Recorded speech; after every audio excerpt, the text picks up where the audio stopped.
Welcome to another episode From the Garden to the Plate. This time, we're gonna make some kale chips. I don't wanna focus primarily on kale, but since it's the one that's grown the most in this garden, we have to get rid of some of it. So, as you can see, the garden's going really well. Have no idea where the cauliflower is. Broccoli is like going like mad. Follow me, Dakota. Come on over here.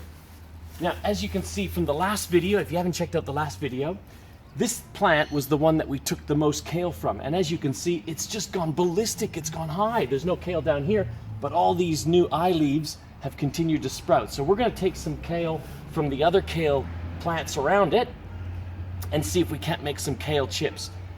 I did a test a couple weeks ago with the kids, and I'll tell you what, they're damn good. Stay with us. I'll show you how to harvest the kale. If you haven't shown the last video, just grab yourself a bowl. Remember, always grab the leaves from the bottom of the plant, like this. We're always grabbing leaves from the bottom and working our way up.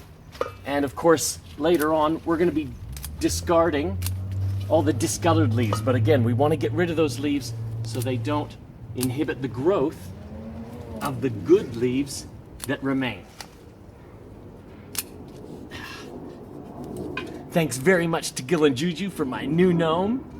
Maybe that's why that thing's growing so fast. It's protected. All right, we've got to work our way in. Careful of spiders, because they scare me. Okay, fair enough. You can cut. Don't focus on my big fat bottom. Okay, we've got what I hope is enough kale. Because remember, what we're gonna do is we're gonna take off this wooden stem, and then we're gonna use our knife to take out that really husky mid-vein, I don't know, this thing right here. Okay, so what it's gonna leave with us with is these kale leaves. And then we're gonna take them, put them into chip-sized pieces, and then we're gonna bake them, and then we're gonna eat them. All right, let's go. Okay. All right, welcome to the kitchen. We've harvested our kale. Remember, we've taken it from the bottom up, and we've got these beautiful kale leaves. So all we have to do now, similar to the last video, is we're gonna take these and we're gonna trim them. Okay, so like I said before, you take that, you fold it in half, so that vein is just showing down the side.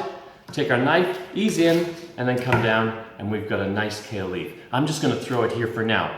All you need to make these kale chips, really easy. Make sure you preheat your oven.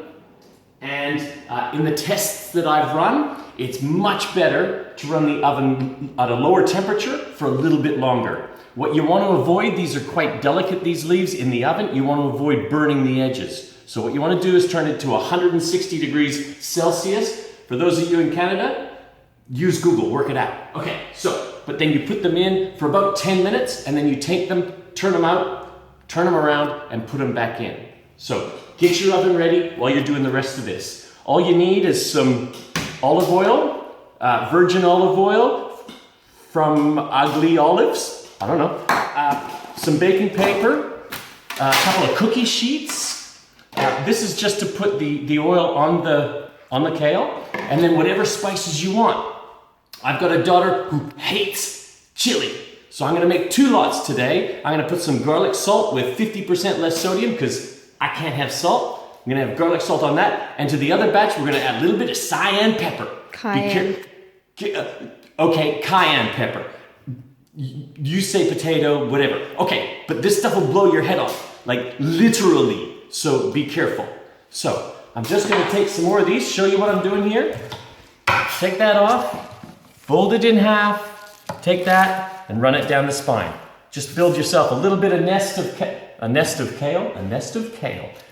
What's the plural of kale? Is it like kales? Is it kali? Is it kellery? I don't know. It's a murder of kale. That's what it is. All right, so we'll come back and I'll show you how to clean it, spin it, and dry it. We've cut up the kale. I don't want to rip it quite yet. Now, if you went to my last video, I forgot to actually tear it up. So we had big ass pieces of kale with our kale and chicken. But this time, we're gonna rip it into small bite-sized pieces, but not before we clean it. This is really important. Come on over to the this thing, the sink. we really want to clean this kale out before we start using it. Not only cleaning is important, but drying, because when you bake the kale, did you notice this? Look at this. It's like a raincoat, nothing sticks to it. If I'm ever on Survivor, I'm gonna make the roof of my hut out of kale, for sure.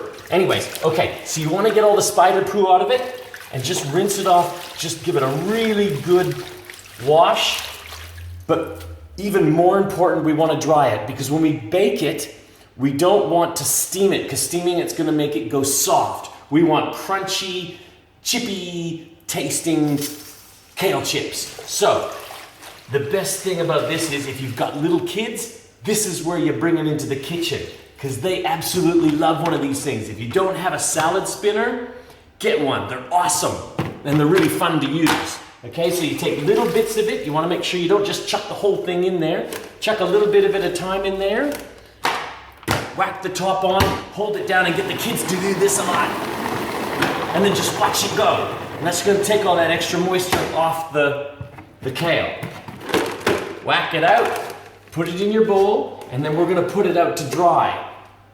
This is sort of an extra step that I added in because I really wanted to dry it out. So what I do is I take the moisture out with one of these wackadoodles, and then I let the kale dry for a couple of hours. And that's just gonna really ensure that there's no moisture left on there, and I'm gonna end up with some really nice crispy kale chips. So I'll finish this off, and then I'll come back and we'll whack them in the oven that's preheating right now. Okay, we're in the kitchen. The kale's been drying for about an hour. So just to be transparent, I did turn the oven off, and then I turned it back on about half an hour ago, so it's preheating. You may choose to eliminate this step and just go straight to the oven. But it is beautiful dry, and Dakota has helped me rip them into really nice bite-sized chip, except for that one, pieces. Okay, so there's kale chips. So they've been sitting out for a while. As you can see, there's not a lot of moisture on there. This is fantastic. We're just gonna load them all into the bowl. The next step is we want to season, or actually no, before we season them, we want to put some oil on. Now, a couple of the recipes that I found on the web said to use some olive oil and to massage it into the kale leaves. I chose to go a different route, and that is to use some olive oil spray. The way I look at it, the olive oil spray will get into the nooks and crannies and really coat the leaves just as well as massaging the oil in. So we're just going to spray some and then turn. Just use one hand so that you've got one hand getting all oily, and the other hand is good for everything else you need to do. So you just want to keep spraying them there really nicely. Just turn them. I probably do them I think in my last effort I did a couple of different lots. This time I'm just turning and losing a couple, and just trying to get them you don't want them soaking wet with the oil, but you do want them to glisten, because what's going to happen is the spices are going to sit and they're going to really attach to these leaves because we've coated them with oil. That looks pretty good now. We could probably give them a little bit of a spritz before we put the spices on. Okay, so I've got a couple of cookie sheets here, only because I'm doing two different batches, as we said. All we're gonna do is just put some baking paper on these. I put the baking paper on because it makes it really easy to lift it off and put them in the bowl when they're done, okay? So put them together. We just take a couple of handfuls. Now what you wanna try to do is you wanna put these in as much as possible in a single layer, so you get a nice even bake. If you don't, you'll probably find that some of them are not going to bake as well as the others, and you're going to have an uneven chip. Nobody wants an uneven chip. All right, those are looking really good. Try to even it out so nobody gets really annoyed that they miss out on a chip or two. Okay, just give it a final spritz. Maybe some areas that aren't. No, those are all glistening. There. All right, so we're happy with that. Make sure it's all spread out. So, a liberal amount, whatever suits your taste, whatever kind of spices you think will go. Don't put too much on. You're gonna overwhelm the taste of the kale. And I gotta say, I was really impressed with the taste. If you've ever had baked pumpkin seeds around Halloween, that's exactly what these taste like. All right, for the pièce de résistance for my palate, we're going to provide a tiny bit, cayenne pepper. All right, so what we're gonna do is we're gonna bung these in the oven for 10 minutes, and then just to ensure that they're even, we're gonna take them out, turn the trays around, swap spaces, and put them back in for another 10 to 15 minutes. Remember, this is not an art. So you just put it in. All ovens are different. It might be 10 minutes, it might be 12 minutes, but keep an eye on it. You don't want them to burn, okay? So let's bung them in the oven and keep tabs on which is which, because you don't want to put one in your mouth if you don't like chili. All right. I always try to use the bottom trays of the oven, and that just makes sure that they're not too close to the elements. If you've got a gas oven, you know, again, adjust according to your oven. So I'm gonna put them in there. I'm gonna put my timer on for 10 minutes, and we'll come back and look and see what they look like. This has been going for about 10 minutes. I wanted to leave it shut just to make sure we get that initial bake time going. And it smells fantastic. It's been exactly 10 minutes. Now what we gotta do, bung on our handy dandy oven mitts, proud to be Canadian.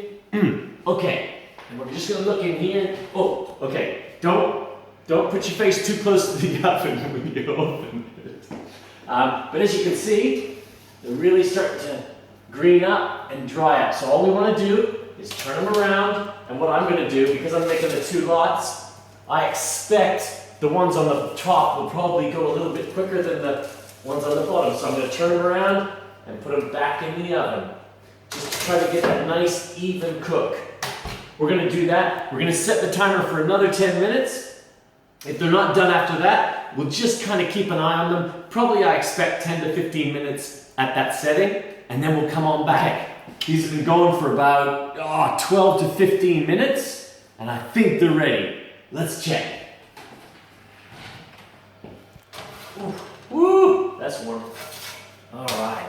Oh, lost a little soldier. As you can see, nice and crispy. Look at that, nice and dry. Okay, we'll just pull the other one out, turn the oven off.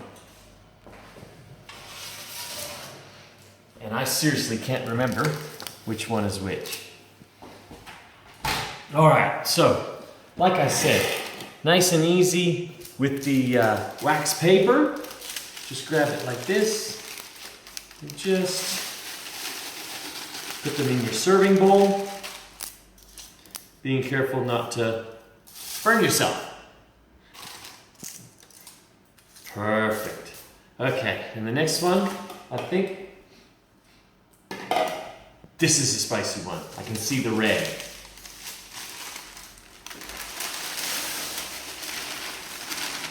And there we have, folks, from the garden to the plate. Kale chips, very healthy, extremely nutritious, super snack food. Let's have a go. Oh, I defy you to have these overnight with the kids around. Awesome. Let's try a chili one. Oh, that's a big one.